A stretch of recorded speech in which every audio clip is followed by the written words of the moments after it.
Olá, eu sou Ellen Lima, psicóloga escolar, e hoje nós vamos falar sobre mapeamento institucional, um instrumento muito importante utilizado por nós aqui do Serviço Especializado de Apoio à Aprendizagem da Secretaria de Educação do Distrito Federal, para conhecermos a realidade das nossas escolas e, a partir dele, planejarmos a nossa ação aqui no nosso local de trabalho. Mas antes de começarmos a falar sobre esse instrumento tão importante de trabalho, eu convido vocês a se inscreverem no nosso canal para acompanharem cada uma de nossas atualizações que nós estamos preparando com muito carinho para deixar aqui para vocês como instrumento de formação e conhecimento sobre o nosso trabalho aqui do Serviço Especializado. Então, vamos começar a falar sobre esse instrumento, mapeamento institucional, que tem causado muitas dúvidas aqui entre as profissionais do serviço. Para começarmos, antes de falar desse instrumento, antes de falarmos do formulário, de como preencher, vamos entender um pouquinho do que se trata o mapeamento. O que é o mapeamento, na verdade? Ele é um instrumento, né? Um instrumento de investigação. Por ser um instrumento de investigação, ele vai usar instrumentos variados, estratégias de investigação variadas, mas, ao mesmo tempo, muito específicas. Específicas por quê? Porque ela visa investigar determinados sujeitos, determinadas nuances, determinados espaços, determinadas dinâmicas que vão falar para nós sobre aqueles espaços, sobre as relações, sobre questões que estão explícitas, mas também estão implícitas naquele contexto que nós trabalhamos, sobre as vozes daquela instituição. Vozes que muitas vezes podem estar também silenciadas. Então, a gente precisa identificar o que está dito e o que está não dito, porque muitas vezes esse não dito ele acaba impactando muito mais sobre o trabalho, sobre as relações e também sobre os processos de aprendizagem do que aquilo que está estampado, do que aquilo que está claro, né? Então a gente vai buscar nesse processo de investigação entender tudo isso, né? As vozes, as dinâmicas, os espaços, as estruturas, as relações, não somente dentro do espaço escolar, mas também da comunidade, porque quem trabalha na escola sabe que também a comunidade escolar, também a família, também as dinâmicas sociais, né? Elas entram dentro da escola e interferem nessa dinâmica positiva ou negativamente. Por isso a gente fala tanto da importância da relação família e escola, né? Porque essa parceria, ela não é importante não somente para a família trabalhar como estudante, mas é sobre os processos de cooperação, é sobre uma cultura, é sobre como essa família, essa comunidade, ela vai afetar, e quando eu digo afetar, é sobre os afetos, é sobre os impactos, né, dessa comunidade na escola. Um exemplo que a gente pode pensar de um modo muito prático sobre esses processos de afetamento diz respeito à violência, né? Uma comunidade onde a gente vê muitos processos de violência social fora dos muros escolares, a gente vê como, né, isso interfere no contexto, nas relações, na aprendizagem dos estudantes de uma forma geral, né? E a gente pensar também quais são os significados, quais são os sentidos que estão ecoando aqui nessa escola, tanto para com os profissionais, quanto para com relação aos estudantes, acerca dos processos de ensino e de aprendizagem. A gente precisa entender o que esses professores, o que os pais, o que todos esses segmentos dessa escola pensam sobre a escola, pensam sobre o aprender, pensam sobre o ensinar, porque a forma como a gente entende esses processos vão dizer muito também sobre a forma como eu faço acontecer esses processos, né?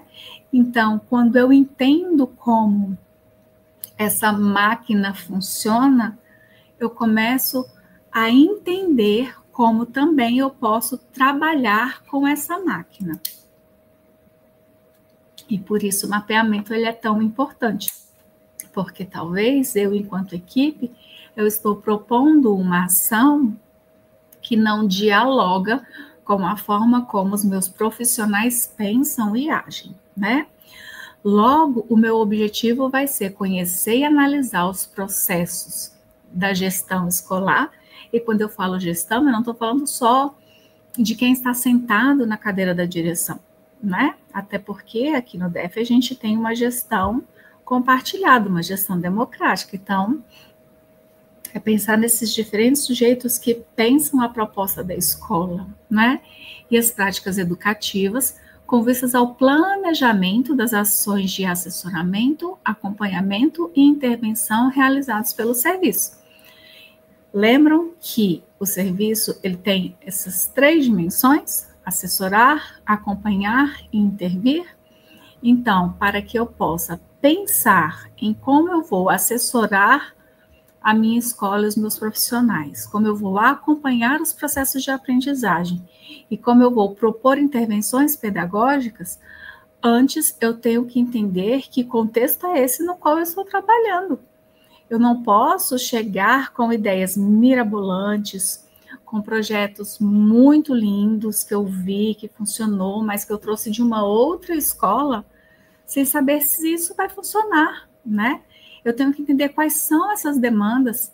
Eu tenho que pensar, por exemplo, qual é o número de evasão dessa escola, qual é o número de retenção dessa escola, quais são os números que estão expostos ali na avaliação de larga escala, porque se eu tenho um número de avaliação superior à média, eu tenho uma perspectiva de trabalho. Se eu tenho um número nas avaliações de larga escala inferior à média, eu tenho uma outra proposta de trabalho.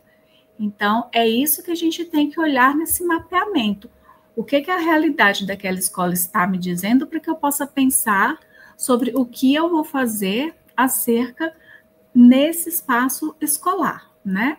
Então, enquanto objetivos específicos, o que eu pretendo? Conhecer e analisar as características da instituição escolar para investigar, evidenciar e analisar as convergências, as incoerências, os conflitos, os avanços, né? Para que a partir das análises documentais, da observação e das práticas escolares, eu possa propor, eu possa intervir. Então, o mapeamento, ele é um processo, primeiro, de investigação, de conhecimento, um processo de análise de que espaço é esse. Eu tenho que conhecer e analisar também a gestão, também as práticas educativas, as práticas de planejamento, as práticas que acontecem dentro dessa escola. A partir do momento, então, que eu conheço, né, é que eu posso propor alguma coisa, né? E aí, como é que eu faço esse mapeamento? Eu tenho, se a gente for olhar os documentos, né, vocês vão ver que ele acontece em 2 etapas, mas eu gosto de acrescentar uma terceira, e eu vou explicar por quê. A primeira etapa é o levantamento e a construção de informações. E aí, daqui a pouco eu vou dizer como é que a gente faz isso. Então, eu vou, por meus diferentes ações, construir várias informações sobre aquela escola. Então, percebam, vocês vão entender que o mapeamento nada mais é que um processo de pesquisa, né? A equipe, ela pesquisa sobre essa escola. E depois que ela pesquisa, ela vai fazer o quê? Uma análise. Uma análise e um processo de conclusão. Então, essa análise é a segunda etapa do mapeamento escolar, do mapeamento institucional. E aí eu acrescento a terceira etapa, porque para que tanto trabalho, né, de levantar informações, analisar essas informações? Eu vou fazer o que com esse mapeamento? Eu vou engavetar esse mapeamento? Não, eu tenho que ter um propósito para esse mapeamento. E qual é o propósito desse mapeamento? Isso não está claramente definido nos documentos oficiais, mas nas entrelinhas está, né? Então, eu trago claramente essa terceira etapa, que é identificar as necessidades de intervenção, né? Quando eu estou analisando ali criticamente aquele plano, verificando as necessidades, as convergências, as divergências, as fragilidades, as potencialidades daquela escola, eu começo a identificar o que eu preciso fazer enquanto um pedagogo ou um psicólogo institucional, que é o que está no outro vídeo aqui no nosso canal, né? E aí, eu identificando essas necessidades, eu começo a elencar tudo isso para depois pensar, diante deste cenário de necessidades, eu vou fazer o quê? Né? Posto isso, vamos então entender como é que eu vou construir esses dados. E aí a gente falou lá no início, né? Eu construo ele por meio de diferentes estratégias.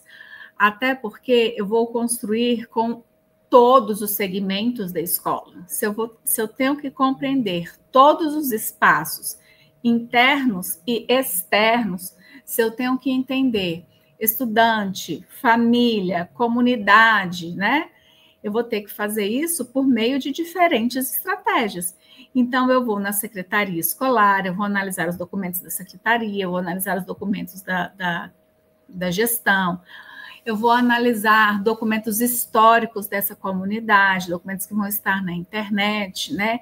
Eu vou conversar com a equipe gestora, eu vou fazer uma análise documental do PPP, eu vou fazer análise documental de atas de conselhos de classe de anos anteriores, eu vou fazer análise de mapas para compreender as questões de territorialidade dessa escola. Por exemplo, aqui no Riacho Fundo 2, né, que é referente aqui à nossa regional, nós temos uma questão habitacional que é diretamente relacionada à distribuição de casas, né? E, aliás, o critério habitacional é relacionado à habitação, né, distribuição. E aí, isso tem relação direta com a aprendizagem e o desenvolvimento dos estudantes, então eu preciso entender que relação é essa, porque isso vai afetar o trabalho do serviço, né? Conhecer a cultura dessa cidade, então eu preciso estudar a história, né? Eu posso fazer isso também por meio de conversas ali, com os professores, conversas formais ou conversas informais, momentos no conselho de classe, fazer registros no conselho de classe, fazer registros durante as coletivas, né? Eu posso elaborar questionários, eu posso elaborar entrevistas por meio de Google Forms ou por meio de questionários impressos, né? Entregar para esses sujeitos, e aí vocês vão entender o porquê disso tudo quando a gente estiver estudando o formulário propriamente dito, né? Eu posso fazer observações do contexto da escola, do contexto fora da escola, eu posso fazer visitas, né? Aqui são alguns, né, dos instrumentos, das possibilidades que a gente tem para construir esses dados, dos muitos dados, das muitas possibilidades que a gente tem. Mas a gente ainda tem outros caminhos, como, por exemplo, alguns sites que vão nos ajudar com relação a alguns dados que são institucionais que a gente precisa apresentar dentro desse mapeamento, né, que vão dizer respeito a questões institucionais, a análise de dados que são institucionais, né? dados educacionais do DF, aqui esses sites, avaliação de destaque e o QEDU, por exemplo. Mas não só esses, né? A gente pode ver Terracap, a gente pode ter tantos outros aí que vão nos ajudar, a gente pode ter o iEducar, né? Tantos outros aí que vão nos ajudar no entendimento dessa realidade que a gente pretende investigar, né? E aí, esse mapeamento, ele foi feito a partir de algumas categorias, né? É um mapeamento amplo, mas quando a gente faz essa construção e quando a gente faz uma leitura e uma análise diversificada, a gente tem um entendimento muito complexo, né, daquela instituição. Eu, do meu lugar de atuação, que li o mapeamento de todas as escolas da minha região, eu tenho uma visão muito ampla, muito complexa da realidade que a gente atende, né?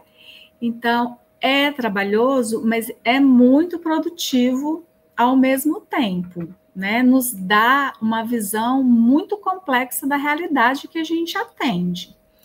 Então, que categorias de análise são essas? As etapas e as modalidades de ensino que a escola oferece, quem é essa equipe que trabalha na escola, a modulação das turmas, né?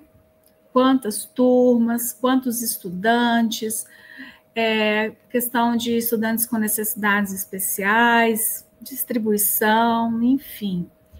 Os dados histórico-culturais daquela comunidade, e aí também a gente tem dados sociodemográficos, tem dados pedagógicos dessa escola, uma quantidade bem diversa, a gente vai ver lá no formulário, e dados relacionados ao trabalho da equipe, né, que também são dados bem diversificados.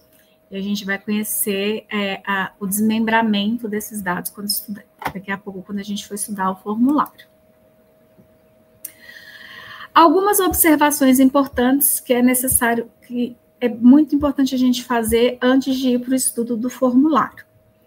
O mapeamento, ele é um instrumento que precisa ser feito logo no início do ano. Por que ele precisa ser feito logo no início do ano? Porque como é que eu vou realizar um projeto sem saber qual é a realidade daquele grupo de estudantes que estão chegando? Ah, mas eu já conheço esse grupo desde o ano passado. Sim, só que uma pessoa de um ano para o outro, ela muda, né? O estudante de um ano para o outro, ele muda. O grupo de professores, principalmente quando você tem um grupo de professores que são substitutos temporários, ele muda, né? E aí a gente tem uma mudança de concepções que vai determinar a dinâmica do trabalho pedagógico naquela escola. Você tem turmas novas chegando e turmas que estão saindo, então você já tem uma outra mudança de agrupamento, que traz não só estudantes novos, mas famílias novas também. Se a sua gestão mudou, isso vai mudar significativamente também. Fatos sociais podem estar impactando na dinâmica da sua escola. Então, é claro que algumas questões do seu mapeamento, elas vão se manter, né? Mas outras não vão. Elas vão se modificar. Quando eu falo ali modulação das turmas, a modulação das turmas, ela vai se modificar. Quantidade de estudantes, a distribuição de estudantes por turma, de quantidade de estudantes com necessidades específicas, quantidade de professores substitutos, professores efetivos, isso pode mudar. Enfim, ele tem, então, todo ano ser atualizado, né? Então, a gente precisa ter esse cuidado de atualizar o mapeamento todo ano e fazer essa análise todo ano também, principalmente com relação às questões de aprendizagem, né? Voltar lá. no meu conselho de classe de final de ano e pensar o que do final do ano foi importante em termos de aprendizagem, de avaliação, de retenção, de aprovação, de evasão, de processos, né? Que eu preciso retomar para que esse ano o meu trabalho, enquanto um profissional do serviço, possa ser redirecionado, né? Se a gente fala tanto isso para o professor, por que que então eu preciso continuar usando o mesmo mapeamento, o mesmo plano de ação? A gente cansa de falar para o professor que o plano dele tem que ser adequado. Então, por que que eu tenho que permanecer com o mesmo plano de ação e com o mesmo mapeamento? Né? Eu vou estar sendo incoerente com a minha fala e com a minha prática, tá? Então, eu faço esse mapeamento no início do ano, e isso é importante também a gente realçar para que os gestores entendam que nesse início de ano, assim como o professor faz a diagnose de turma, o serviço está fazendo o mapeamento, né? Entendendo que realidade é aquela, que configuração é aquela de escola daquele início de ano. Atualizando a sua realidade, né? Para, então, traçar o seu planejamento, que é conteúdo de um outro vídeo que a gente vai ter depois. Mas também não significa que depois que ele fez esse mapeamento, pronto, fiz, imprimi e guardei. Até porque o plano, esse mapeamento, ele é atualizável, né?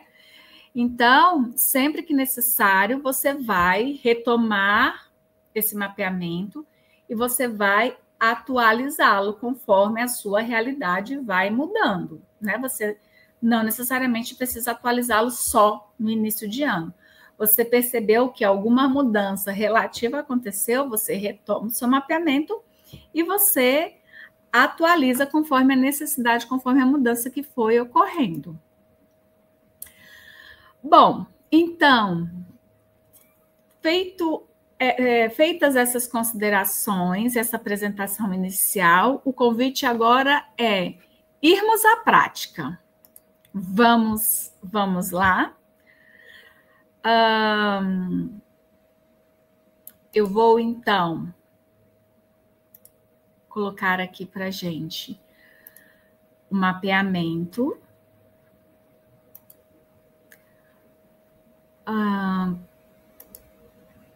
Para que a gente possa, deixa eu só pegar aqui o meu mapeamento, tá? Para que a gente possa, então, estudar esse formulário, ok? Vamos lá. Aqui está, então, o nosso mapeamento institucional. Esse é o nosso pequeno formulário, mas muito importante. Bom, aqui no início, né, nós vamos ter a data desse mapeamento, quando ele está sendo realizado, qual é a nossa unidade, nem mais unidade, é a instituição, né, foi atualizado o termo, qual a escola de origem, ou seja, de onde você está recebendo esse estudante, e qual a escola sequencial, ou seja, para onde esse estudante vai depois que ele sair da sua escola. Aqui você vai assinalar com o X, nessa próxima linhazinha branca aqui, quais são as etapas e modalidades que a sua escola oferece, tá? Então, o X é onde a sua escola oferece. Oferece educação integral, educação do campo, precoce, educação infantil, anos iniciais, anos finais, EJA, profissional e tecnológica, unidade escolar vinculante, educação especial. O que oferece é X, o que não oferece, eu costumo pedir para o pessoal anular o campo com um tracinho, não se aplica, um 0 ou um X, o que ficar mais pertinente ao campo relacionado, tá bom? Agora, campo abaixo, equipe escolar, gestão, apoio e terceirizados. Vamos lá. Nesta coluna, vocês vão colocar se tem ou não tem. Então, tem, marca um X. Quantos tem a quantidade? Diretor, Geralmente tem só um, né? Então, um diretor, um vice, quantos secretários, quantos supervisores administrativos. Se tem, um. Se não tem, zero, tá certo? Eu sempre peço para não deixar em branco, porque quando você deixa em branco, você torna a leitura confusa para quem está lendo. Ficou em branco porque não tem ou porque a pessoa deixou de preencher, tá? Coloca o nome completo, né? É um instrumento oficial, então colocar só o primeiro nome não é uma coisa legal. E qual é a formação de titulação? Coloque a titulação maior que a pessoa tiver, ok? E aí faz isso para todos os campos: coordenador, pedagogo, psicólogo, orientador, professor de sala de recursos, generalista, recursos específicos, DA, DV e altas habilidades, superdotação, professor de EJA, professor de sala de apoio, merendeiro, monitor, educador social voluntário, intérprete de Libras, vou achar aqui, porteiro profissional de limpeza e manutenção, professor readaptado e vigilante, ok?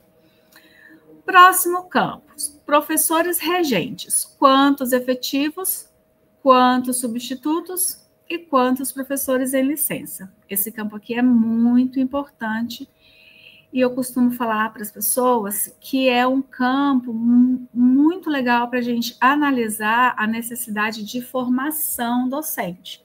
Porque quando você tem aqui um campo de professores substitutos, te faz pensar a seguinte questão. Bom, se eles são professores que estão... Você tem um número muito alto de professores substitutos, né? Então, vale você investigar um pouquinho a mais.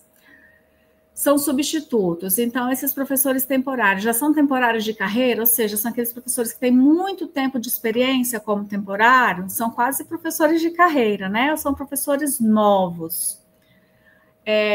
Se são professores novos, então significa que eles têm pouco tempo de casa. Geralmente são professores que precisam de formação maior para entender qual é o contexto de secretaria, como as coisas aqui funcionam, né? Então, vale a pena você investigar um pouquinho mais quais são as necessidades desse professor para atuar dentro da casa com a gente, para entender como que as coisas aqui funcionam, e até mesmo no campo do serviço especializado, para determinadas situações específicas relacionadas à queixa escolar, tá certo? E escolas que têm uma alta rotatividade de profissionais também, é muito importante você também fazer essa leitura, porque aí são professores que não vão conhecer a realidade da sua escola, não vão conhecer a realidade dos seus estudantes,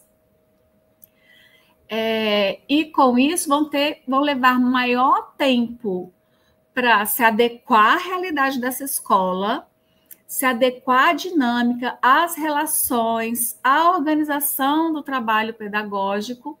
E aí, quando a pessoa começa a se adaptar àquela relação, àquela estrutura, o ano acaba.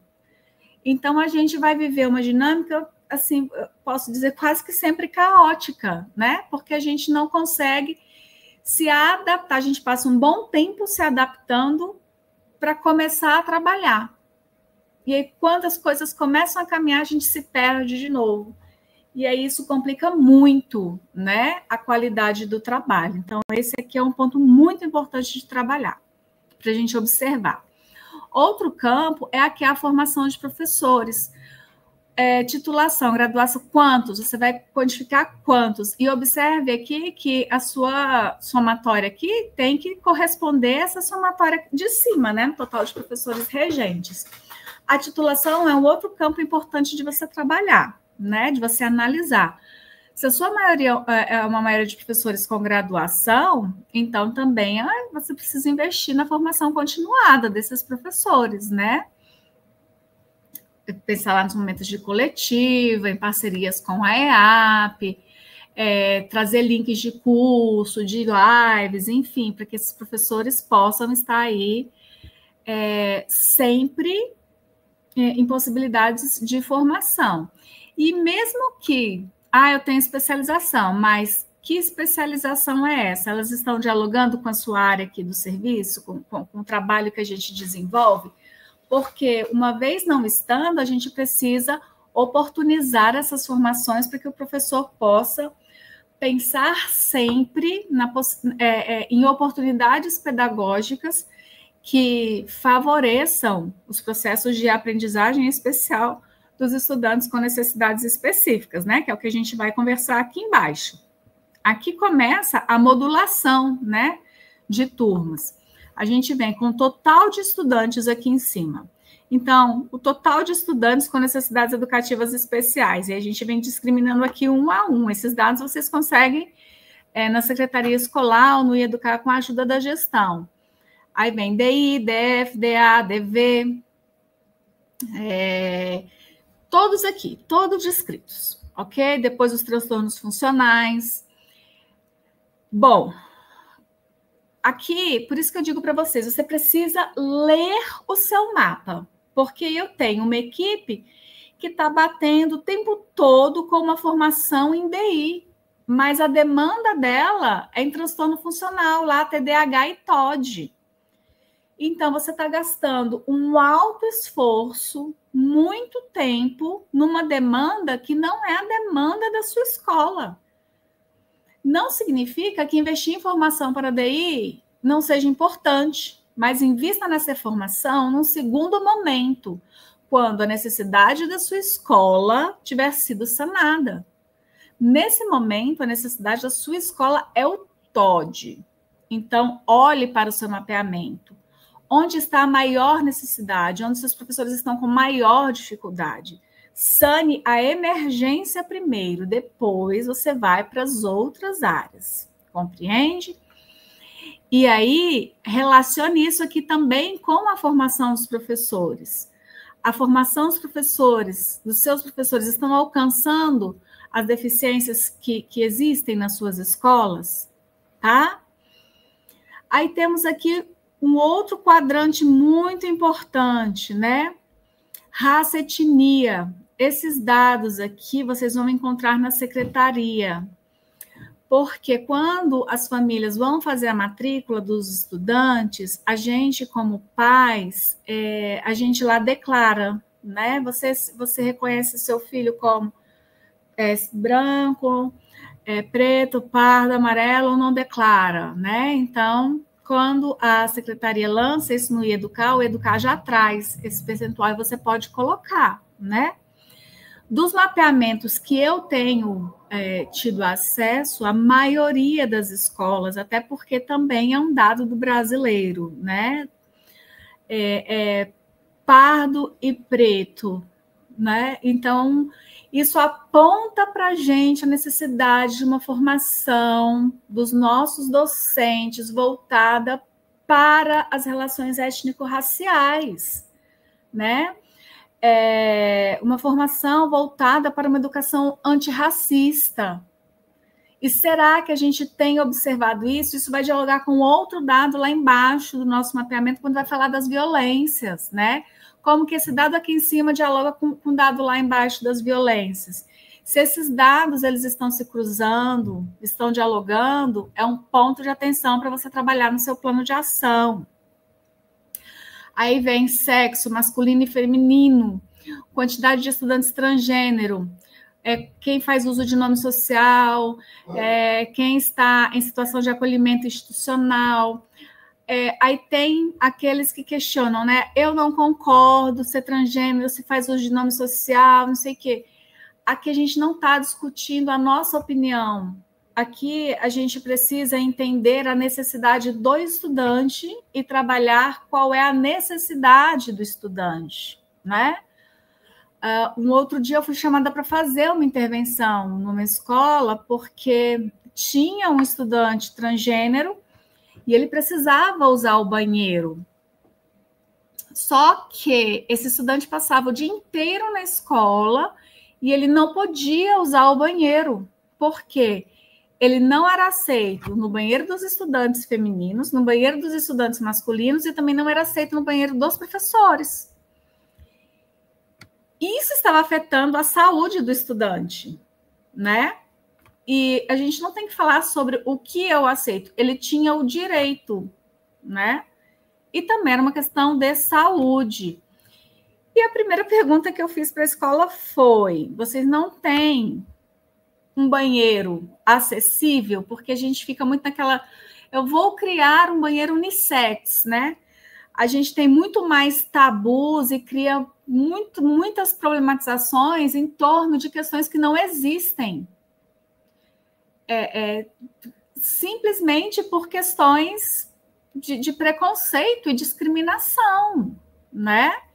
Eu não preciso criar um banheiro unissex, onde todo mundo vai entrar. Não é porque o banheiro é unissex que meninos, meninas e os transgêneros vão entrar no mesmo banheiro. Não. Eu vou criar o banheiro para que as pessoas que precisam fazer uso desse banheiro possam usar, né? Então, o que a gente antes chamava de banheiro de deficiente, hoje a gente chama de banheiro acessível. Por quê? Porque as pessoas, por exemplo, transgênero, podem fazer uso desse banheiro. Foi isso que eu expliquei para a escola. Onde está o banheiro, né? Que vocês chamam de banheiro de deficiente? Abra esse banheiro e deixe que esse estudante use o banheiro acessível. Pronto, resolvemos o problema. O caos que estava estabelecido na escola, a gente resolveu de uma forma muito simples, né? Então, são essas questões assim que a gente vai perceber por meio do mapeamento, tá certo?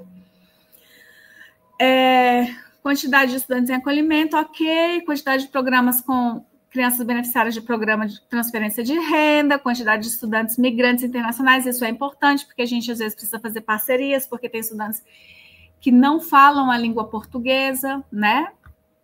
Então, o que a gente vai fazer para que esses estudantes tenham acesso à língua portuguesa como segunda língua? Quantidade de estudantes em liberdade assistida. Tem situações aqui que são mais anos finais de ensino médio, para os serviços dos anos finais de ensino médio, o que não significa que não tenha que estar no mapeamento. Embora sejam menores o número de equipes, pelo menos no contexto do meu, né, da minha localidade, mas sim. Quantidade de estudantes em situação de risco de suicídio, de comportamento autolesivo e de estudantes trabalhadores. Importantíssimo, né? Não tem registrado. Bom, se não tem registrado, cabe a pergunta: por que não tem registrado? Porque nós não estamos documentando ou porque o fenômeno não existe? Fica a pergunta para vocês, tá? Dispositivos de participação estudantil ou estudantil institucionalizados. Grêmio, eleição de representantes, assembleias, rodas de conversa, debates e produções artísticas. E outros utilizados pela instituição de ensino para garantir a participação ativa dos estudantes nos processos educativos. Ok. Vamos aqui para o próximo quadrante. Falando especificamente agora da modulação de turmas, certo? Aí o que a gente começa a perceber daqui para frente? Que o mapeamento parece ser muito grande, mas há campos que eu não vou preencher. Por quê? Porque nem todas as escolas, aliás, as escolas não têm todas as realidades que aparecem aqui no nosso mapeamento. Então, vou preencher somente aquilo que diz respeito à minha realidade. Os demais quadrantes eu anulo com zero, com X, com tracinho ou com não se aplica, tá certo? Então, aqui a gente vai descrever, né, a quantidade de estudantes, de turmas para cada uma das realidades. Se educação infantil, se anos iniciais, se programa de educação precoce, se centro de ensino especial, se EJA, enfim, eu vou colocar aqui esse panorama relacionado a cada quantidade de turmas para cada uma das minhas escolas, certo? Você vai fazer aí o mapinha das turmas da sua escola. No próximo quadrante é que a gente vai entrar aqui naquilo que a gente falou sobre a contextualização da sua escola. Por que que isso é importante? Lembra das vozes que ecoam, que a gente falou lá no início do vídeo? Daquilo que está implícito, daquilo que está oculto, muitas vezes tem a ver com a história, né? Então, aqui a gente vai estar um pouquinho da história dessa escola, da cultura da comunidade dessa escola, tá? Então, vamos ver a história dessa escola, né? Onde a gente vai encontrar isso? No PPP, tá? História da escola, a gente estuda o PPP e coloca aqui. Caracterização do território. Então, a gente pode estudar no PPP, mas a gente também pode ir na administração, a gente pode procurar na internet, que vai ter também o território da nossa escola. Caracterização da comunidade escolar, isso também vai ter no PPP, mas também vai estar acessível pela internet, se a gente procurar. Função da escola para a nossa comunidade. A minha sugestão aqui com o meu grupo foi de nós criarmos um instrumento de coleta de dados, e a gente fez isso, deu certo, a gente conseguiu perceber, né, como que as famílias, a comunidade escolar percebem, né? Nós fizemos perguntas para eles, deu super certo. Contrariamente, numa relação, né, contrária, como é que os profissionais percebem a escola? Quais são as concepções culturais e religiosas que impactam nas atividades escolares? Isso é muito importante. A gente precisa saber, né? Quais são, por exemplo, eu tenho religiões que não podem ter atividades no sábado, né? E aí, quando eu proponho atividades para o sábado, eu tenho que ter clareza que essa família não vai, que aquele estudante não vai. Então, qual é o meu percentual? Isso é aquela comunidade, uma comunidade constituída por muitas famílias relacionadas a essa cultura religiosa, né? A gente tem que entender, porque a depender da concepção cultural ou religiosa de cada comunidade, a gente tem que ter a sensibilidade para olhar e para apresentar determinadas propostas de trabalho, determinadas questões curriculares. Não significa deixar de trabalhar, significa pensar em como essas propostas vão ser apresentadas e trabalhadas. Festas e eventos regionais que impactam nas atividades escolares. Aqui não são as festas da escola, são as festas regionais. Por exemplo, Braslândia tem lá a festa do morango. Antes de acontecer o grande evento, né, lá da festa do morango, muitas famílias estão envolvidas com a colheita, com a produção, de tudo aquilo que vai ser levado à festa do morango. Então, durante todo esse período que antecede a festa do morango e o período da festa do morango, as famílias estão envolvidas com isso. E aí, as escolas da região precisam estar sensíveis a entender que essas famílias vão estar impactadas. Então, como eu vou olhar para as crianças dessas famílias? O que eu vou propor em termos de atividades pedagógicas para a escola ou para as famílias? Eu não posso, por exemplo, colocar um evento que vá concorrer com a festa do morango lá em Braslândia, né? Porque vai ficar complicado. Então, a gente tem que olhar para as regionalidades, para as sazonalidades, né? Porque não vai dar certo. Princípios e valores que sustentam as práticas dos educadores. Se a gente for pensar também, até mesmo as questões religiosas, há muitas questões religiosas que vão entrar em embate com questões curriculares. Então, eu preciso compreender o que pensam esses educadores, como eles pensam.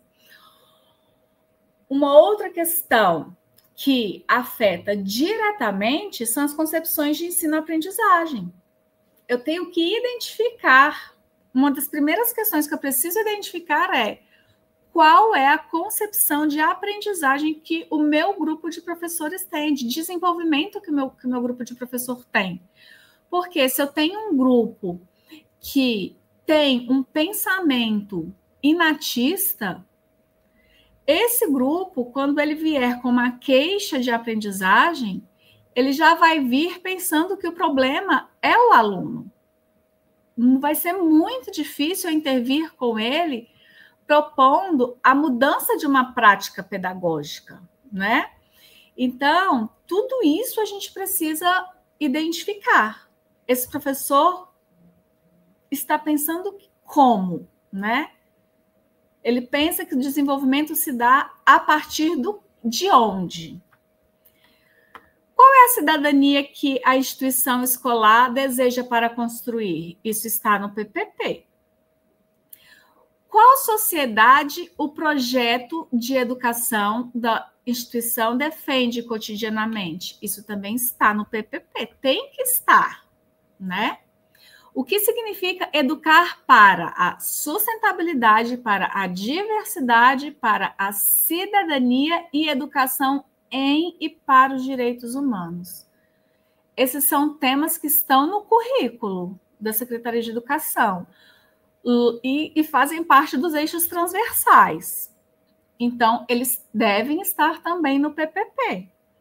Então, você vai extrair do seu PPP, tá? Como é que o seu grupo vê uma escola inclusiva? Como é que o seu grupo percebe a inclusão? Ele percebe a inclusão bonita no papel, mas fracassada na prática? Ou ele percebe que a inclusão é um direito do estudante, que a gente precisa arregaçar as mangas para fazer acontecer, né? Qual é a visão da sua escola? Isso você pode perceber conversando, perceber observando, perceber por meio de instrumentos formais, perceber cruzando esses dados para ver as coerências, as divergências, tá? Qual é a função social da escola para esse grupo? Bom, um outro quadrante, dados sociais. Quais são as concepções dos educadores sobre o conceito de família? Isso você pode usar um instrumento para construir essa informação. Quais configurações familiares são espontaneamente reconhecidas pelos educadores? Porque uma coisa é o professor dizer que ele reconhece as diferentes configurações. Uma outra coisa é quando chega uma família monoparental, uma família homoafetiva, o seu professor acolher essa família, né? Ou num diálogo de sala de professores, esse professor dizer assim: também ele não tem pai, ele não tem mãe, é por isso que ele é assim, né? A gente percebe nessa fala que ele não valoriza as diferentes constituições, que ele atribui o insucesso acadêmico, ele atribui as dificuldades no desenvolvimento pela forma como a configuração se dá. Porque ele valoriza uma configuração somente tradicional, né? Caracteriza a relação família-escola. Como é que acontece a relação família-escola dentro da sua instituição? Na perspectiva dos educadores, qual é o papel da família em relação à escola? Você também pode, por meio de conversas, de observações, de instrumentos, verificar isso. Na perspectiva dos educadores, qual o papel da escola em relação à família? Também um instrumento pode te ajudar. Configurações familiares. Tudo isso aqui vocês podem tentar verificar se na secretaria tem ou construir um instrumento e mandar para as famílias para ver, né? É na sua casa, quem mora com você, quantas pessoas moram com você, né? Dá para a gente ver isso daí. Maior escolaridade do responsável. Também dá para fazer um instrumentozinho rapidinho e mandar para as famílias. Faz um instrumento com as principais informações e manda para a família. Condição de trabalho do responsável, emprego formal, informal ou desempregado. Próximo quadrante. Configuração da rede de apoio local. Então, assim, a gente já fala muito de rede, da importância das redes. Mas, apesar de falar da importância das redes, a gente observa que nem sempre as redes estão constituídas. Então, marca aqui com um X. Com quais instituições a sua escola tem parceria? Conselho Tutelar, UBS, CRAS, SECOM, CREA, Centro Olímpico, Centro de Atenção Psicossocial, Ministério Público. Que tipo de projeto social atende? Quais são os projetos sociais que atendem os estudantes da sua escola? Que outros órgãos são parceiros da sua unidade escolar? Aí aqui caracterizar a relação da sua escola com a sua regional de ensino e outras parcerias da sua escola com a comunidade local, certo? Aí, daqui, é bem importante falar, né? De todos esses dados aqui que vocês descreveram, nós também temos uma série de pontos que são importantes de análise e que dá para vocês extraírem pontos de atenção para traçarem intervenções, né, a partir de identificação de necessidades dentro do seu plano de ação. Aqui vem o quadrantezinho da violência que eu citei lá em cima, né? A partir das ocorrências que vocês identificarem aqui, vocês podem traçar estratégias de ação. Total de episódios de violência. O que a gente observou muito foi a dificuldade de preencher esse quadrante porque a gente não tem feito os registros adequadamente. Então, talvez para esse ano seja um ponto do nosso plano tentar criar um modo de registro, né, das violências que acontecem dentro da nossa escola, verbal, física, psicológica, patrimonial, institucional e hierárquica, cruzando com machismo, racismo, capacitismo, LGBTQI-fobia, bullying, assédio moral. Ok?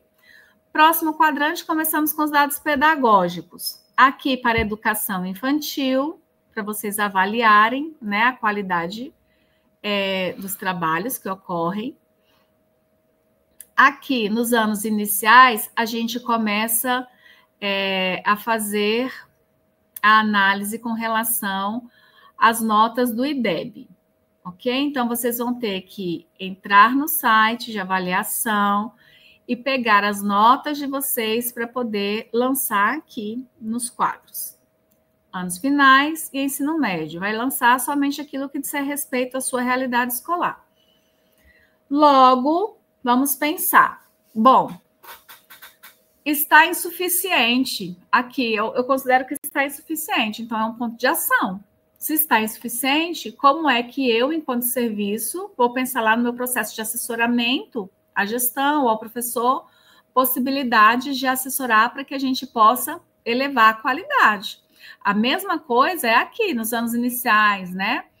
Nos anos finais. Eu estou vendo que a nota do meu IDEB está abaixo.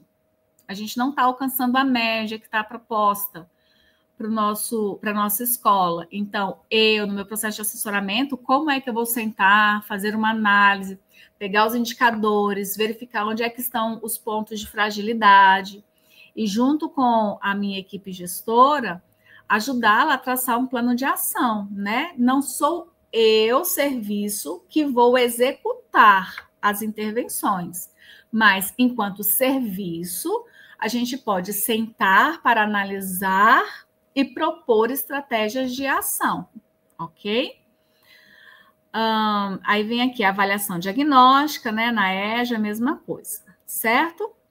Bom, aí aqui, dados pedagógicos das instituições que não participam da avaliação de larga escala. Depois, concepções de desenvolvimento e aprendizagem dos educadores, que era aquilo que eu falei agora há pouco. O que está na base? O seu educador está pendendo para uma educação mais inatista, mais ambientalista, mais interacionista do desenvolvimento? Isso é determinante para a forma como ele planeja aqui. Como é que ele pensa os ciclos ou a semestralidade ou o novo ensino médio? Bom, se eu tenho um professor que está engajado com esse processo, ele tem uma forma de atuar. Se eu tenho um professor que não está engajado, que não concorda, eu tenho uma outra forma de atuar, né? Então, a partir do momento em que você identifica o engajamento, o pensamento do professor, você também vai ter uma possibilidade de propor ações de intervenção. Ou de orientação, enfim.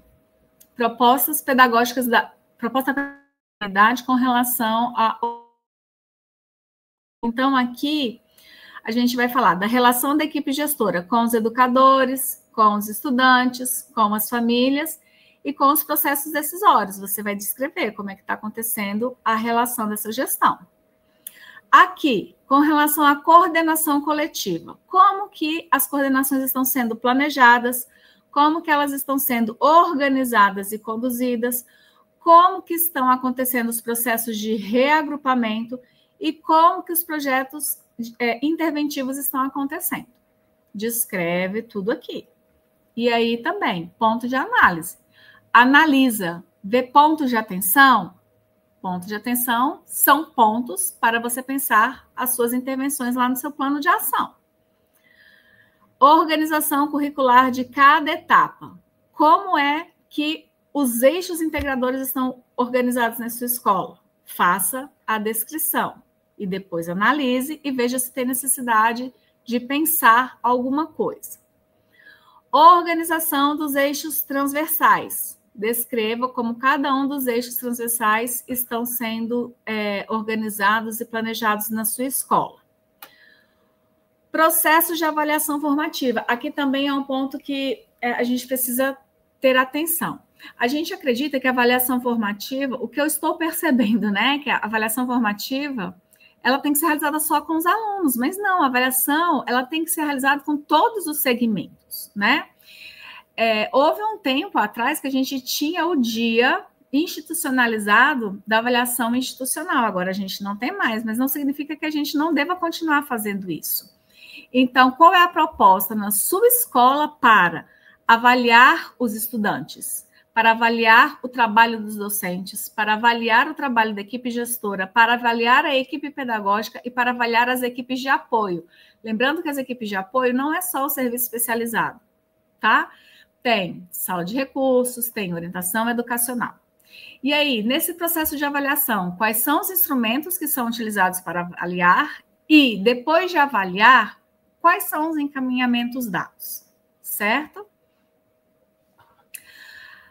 A gente segue com os projetos que são desenvolvidos na escola, nome do projeto, objetivo geral e específico, quais são os procedimentos, né, desse projeto, quem é o responsável por ele e como o projeto é avaliado.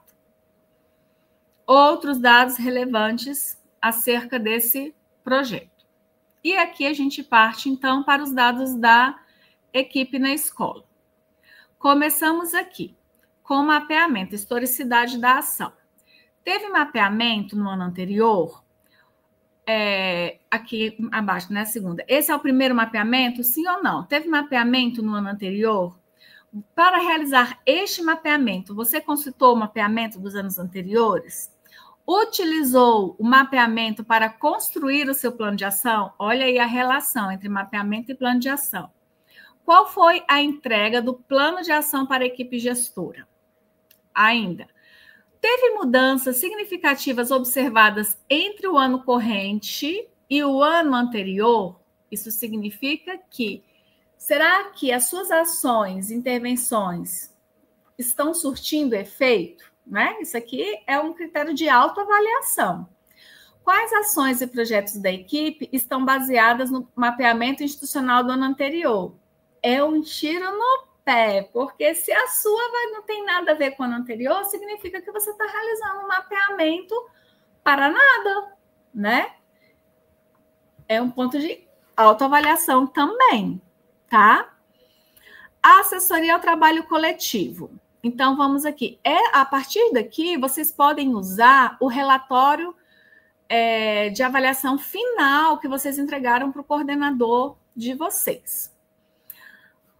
Quantas reuniões para discussão e construção do PPP vocês realizaram no ano passado e quais foram as contribuições da equipe? Quantas participações em coordenações coletivas? E qual foi a metodologia de organização para o funcionamento dessas coletivas? Quantos planejamentos e conduções de coletivas? Quais temas vocês trabalharam?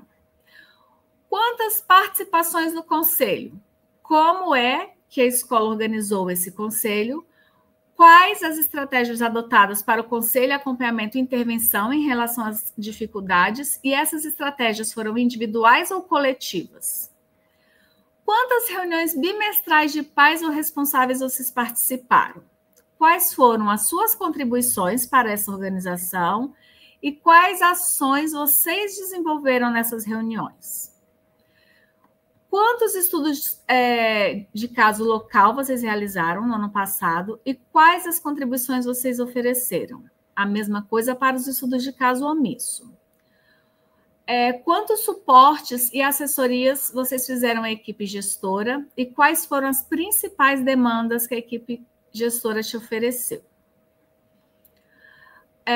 Ações integradas com orientação educacional e atendimento especializado e quais foram os temas dessas ações integradas?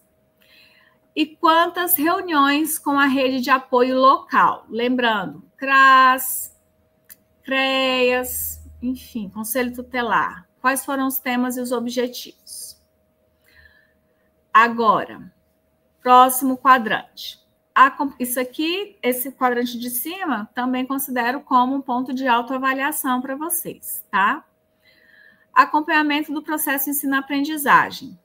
Assessoria setorizada, quantidade, quais as atividades envolvidas. Aqui, solicitação de apoio. Isso aqui já faz muito parte do PAIC também, tá? Quantidade e descrição para o processo de ação. Eita, aqui está um pouquinho difícil. Assessoria aos professores. Orientação para o professor, entrevista com a família e o que vocês fizeram. Assessoria individual ao professor. Quantas e quais foram as atividades desenvolvidas? Orientação com o professor e entrevista com a família. Quantas e quais foram os encaminhamentos, né? O que vocês fizeram.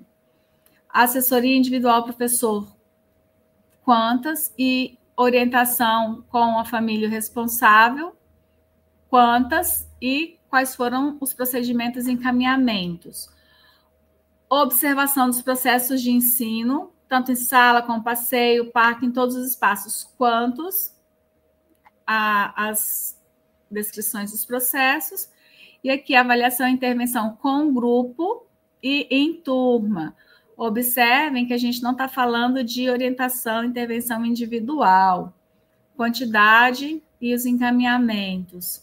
Parceria com a coordenação e supervisão pedagógica, quantos e descrição, relatório RAIE e encaminhamentos, descrição. E aqui nos encaminhamentos, vocês vão descrever a quantidade para cada setor, certo?